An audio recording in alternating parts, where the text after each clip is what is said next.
अस्सलाम वालेकुम। बिहाड़ी goat farm Mohammad Shahid.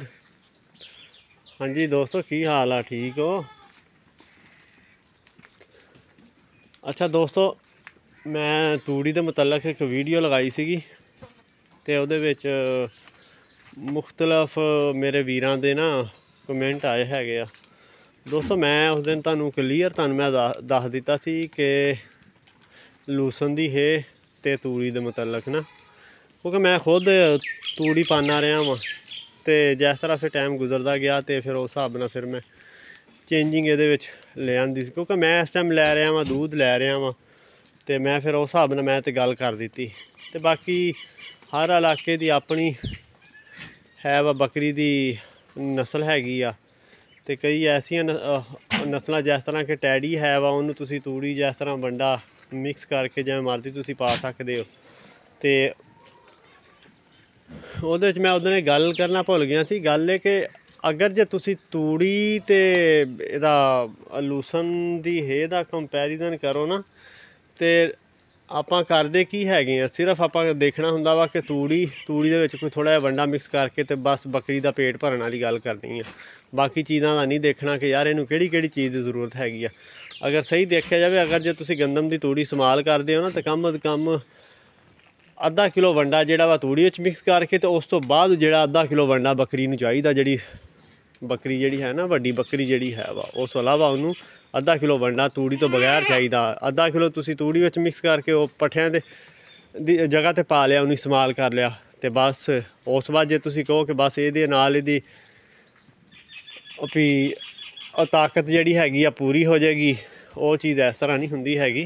तो ना ही जे तुसी कहो कि आधा किलो वंडा पा के ते तूड़ी बाकी ज़्यादा पा के ते असीं अपना गुजारा कर लांगे, वो तो फिर बुत्ता लाउण वाली गल ही है ना। तो उहदे नाल कोई वो चाहे तुहानूं बच्चों की शक्ल विच बकरी दे बच्चे कमज़ोर आ जान, चाहे बकरी सूण लगे इन्नी कमज़ोर होवे, जो बच्चे तो पैदा कर देगी फिर उस बाद आप इन्नी कमज़ोर हो जाएगी, तो फिर तुहानूं खुद ब खुद ही तुहानूं फिर नज़र आ जाएगा कि यार तूड़ी और लूसन की हेच की फ़ायदा हैगा। तो बाकी दूसरे नंबर ते दोस्तों मेरा जो अज मेन टॉपिक जिहड़ा है ना, वो है वा, तो यह जिहड़ा मेरा टॉपिक हैगा वा, इनू तुहाडी मेहरबानी एवें नैगेटिव ना इनू लिओ, क्योंकि यार पता नहीं आप इन्हें बकरियां रखी हुई वा तो तां गल कर रहा वा। मैं ना अज तुहानूं बकरियां दे दूध की अफादियत के बारे थोड़ा जिहा ना आगाह कर देवां। कई बंदे जिहड़े समझते हैगे उन्होंने तो पहले ही पता वा कि बकरी दे दूध की अफादियत की हैगी आ। ठीक आ, मैं गल वो करांगा जिहड़ी कि मैं खुद आजमाई हुई आ, क्योंकि जिहड़ी बंदे ने खुद आजमाई होवे वो गल करनी चाहिदी आ। एवें अगर जे उदां तुसी किताबी गल्लां करन बह जाओ तो फिर तो इहदियां बहुत ही अफादियत है वा बकरी दे दूध दियां। दोस्तों मैं ना अज तो कोई 1.5 साल पहले मेरे ना पट्ठियां च दर्द शुरू हो गई सी। दूसरा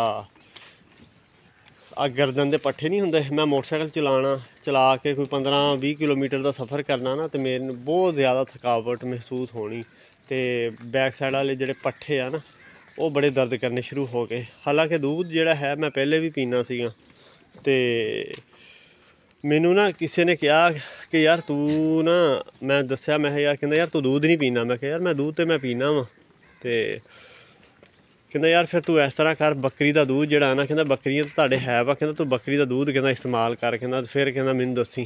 मैं ना कोई गल एवें बस एवें मजाक ही समझी, तो मैं घर कहता मैं अज तो बाद ना मेरे वास्ते बकरी का दूध जिहड़ा ना वो रखा करना वा। तो मैं फिर बकरी का दूध जिहड़ा पीना शुरू कर दिता, तो उस दौरान मेरी ना तबीयत भी ज़रा ख़राब सी, तो मैनू टाईफाइड बुखार हो गया, जिसकी वजह तो ना फिर होर वीकनेस हो गई। तो मैं बकरी का दूध जिहड़ा वो शुरू कर दिता। जो बकरी का दूध शुरू किया तो जो मैं पीता ना कोई 2 महीने मेरे जेहन च ही नहीं सी कि मैं बकरी का दूध मैं पी रहा वहाँ, तो वह आस्ता आस्ता ना मेरे पट्ठियां की दर्द जिहड़ी है सी, गर्दन के पट्ठे, मोटरसाइकिल चलाना या एक जगह तो कितें भी बैठे रहना ना, टेक लाने तो बगैर, तो ਉਹ ਜਿਹੜੀ ਮਹਿਸੂਸ ਹੁੰਦੀ ਸੀ ਉਹ ਆਸਤਾ ਨਾ ਮੇਰੀ ਦਰਦ ਜਿਹੜੀ ਉਹ ਕਵਰ ਉਹ ਮੈਨੂੰ ਮਹਿਸੂਸ ਹੈ। ਮੈਂ ਕਿਹਾ ਯਾਰ ਹੁਣ ਕਦੀ ਪੱਠਿਆਂ ਦੀ ਦਰਦ ਨਹੀਂ ਸ਼ੁਰੂ ਵੀ ਹੋਈ ਮੇਰੇ। ਮੈਂ ਬੜੇ ਦਿਨ ਮੈਂ ਸੋਚਦਾ ਰਿਹਾ, ਮੈਂ ਕਿਹਾ ਯਾਰ ਮੈਂ ਕਿਹੜੀ ਐਸੀ ਚੀਜ਼ ਇਸਤੇਮਾਲ ਕੀਤੀ ਹੈਗੀ ਹੈ ਜਿਹਦੇ ਨਾਲ ਇਹ ਮੇਰਾ ਵੀ ਮਸਲਾ ਹੱਲ ਹੋ ਗਿਆ ਵਾ। ਉਹ ਫਿਰ ਮੇਰੇ ਜ਼ਿਹਨ 'ਚ ਆਇਆ, ਮੈਂ ਕਿਹਾ ਉਹ ਯਾਰ ਮੈਂ ਤਾਂ ਬੱਕਰੀ ਦਾ ਦੁੱਧ ਪੀ ਰਿਹਾ ਹੈਗਾ ਵਾਂ। ਅਤੇ ਯਕੀਨ ਮੰਨੋ ਮੈਂ ਨਾ ਬੜੇ ਬੰਦਿਆਂ ਨੂੰ ਫਿਰ ਦੱਸਿਆ, ਮੈਂ ਕਿਹਾ ਯਾਰ ਜੇ ਮੈਨੂੰ ਕੋਈ ਕਹਿੰਦਾ ਨਾ ਉਹਨੂੰ ਮੈਂ ਕਹਿੰਦਾ ਕਿ ਯਾਰ ਤੂੰ ਜਿਹੜੇ ਮੇਰੇ ਕੋਈ ਖਾਸ ਦੋਸਤ ਹੈ ਫਿਰ, ਕਿਉਂਕਿ ਪਤਾ ਹੁੰਦਾ ਨਾ ਪਿਆ ਬੰਦੇ ਨੇ ਮੰਨ ਵੀ ਲੈਣੀ ਹੁੰਦੀ ਆ। ਇੱਕ ਬੰਦੇ ਫਿਰ ਅਕਸਰ ਹੁੰਦਾ ਅੱਗੇ ਮਜ਼ਾਕ, ਯਾਰ ਤੇਰੀਆਂ ਅਤੇ ਆਪਣੀਆਂ ਬੱਕਰੀਆਂ ਤੂੰ ਤਾਂ ਗੱਲ ਕਰਨੀ। ਬਾਕੀ ਵੀਰੋ ਇੱਦਾਂ ਦਾ ਕੋਈ ਮਕਸਦ ਨਹੀਂ ਹੈਗਾ ਮੇਰਾ ਗੱਲ ਕਰਨ ਦਾ। ਅਤੇ ਬਾਕੀ ਤੁਸੀਂ ਖੁਦ ਇਸ ਚੀਜ਼ ਦਾ ਤਜਰਬਾ ਵੀ ਕਰ ਸਕਦੇ ਹੋ। ਅਗਰ ਤੁਹਾਡੇ ਕਿਸੇ ਵੀ ਘਰ ਦੇ ਕਿਸੇ ਵੀ ਅਫਰਾਦ ਦੇ ਇਸ ਤਰ੍ਹਾਂ ਪੱਠਿਆਂ ਦੀ ਦਰਦ ਹੁੰਦੀ ਆ, ਜਾਂ ਕਿ ਪੱਠਿਆਂ ਦੀ ਦਰਦ ਦੀ ਮੈਂ ਤੁਹਾਨੂੰ ਗੱਲ ਕਰਦਾ। ਬਾਕੀ ਅਗਰ ਤੁਸੀਂ ਡਾਕਟਰ ਹਜ਼ਰਾਤ ਕੋਲ ਪੁੱਛੋਗੇ ਤਾਂ ਉਹ ਤਾਂ ਤੁਹਾਨੂੰ ਕਹਿਣਗੇ ਕਿ ਜੋੜਾਂ ਦੀ ਦਰਦਾਂ ਤੋਂ ਵੀ ਬੱਕਰੀ ਦਾ ਦੁੱਧ ਜਿਹੜਾ ਵਾ ਬਹੁਤ ਜ਼ਬਰਦਸਤ ਹੈਗਾ ਵਾ। ਅਤੇ ਅਕਸਰ ਡਾਕਟਰ ਜਿਹੜੇ ਹੈਗੇ ਆ, ਜੇ ਕਿਸੇ ਬੱਚੇ ਨੂੰ ਨਹੀਂ ਉਹ ਕੋਈ ਵੀ ਦੁੱਧ ਮਾਫਕ ਆਉਂਦਾ ਹੈਗਾ, ਡਾਕਟਰ ਬੱਕਰੀ ਦਾ ਦੁੱਧ ਰਿਕਮੈਂਡ ਕਰ ਦਿੰਦੇ ਆ। ਅਤੇ ਬਈ ਜਿਹੜੇ ਮੁਲਕਾਂ ਦੇ ਵਿੱਚ ਦੁੱਧ ਦੀ ਅਫਾਦੀਅਤ ਦਾ ਪਤਾ, ਖਾਸ ਕਰ ਬੱਕਰੀ ਦੇ ਦੁੱਧ ਦੀ, ਉੱਥੇ ਬਈ ਵੈਲਿਊ ਆ ਦੁੱਧ ਦੀ ਪਤਾ ਵਾ ਕਿ ਜਿਸ ਤਰ੍ਹਾਂ ਕਿ ਯੂਰਪੀਅਨ ਮਮਾਲਕ ਹੈਗੇ ਆ, ਉੱਥੇ ਬੱਕਰੀ ਦੇ ਦੁੱਧ ਦਾ ਰੇਟ ਹੀ ਕੁਛ ਹੋਰ ਹੈਗਾ। ਇੱਥੇ ਪਾਕਿਸਤਾਨ ਦੇ ਵਿੱਚ ਤਾਂ ਇੱਥੇ ਹਰ ਬੰਦੇ ਦਾ ਆਪਣਾ ਹੈ, ਕੋਈ ਭੈਂਸ ਦਾ ਦੁੱਧ ਪੀ ਰਿਹਾ, ਕੋਈ ਗਾਏ ਦਾ ਪੀ ਰਿਹਾ।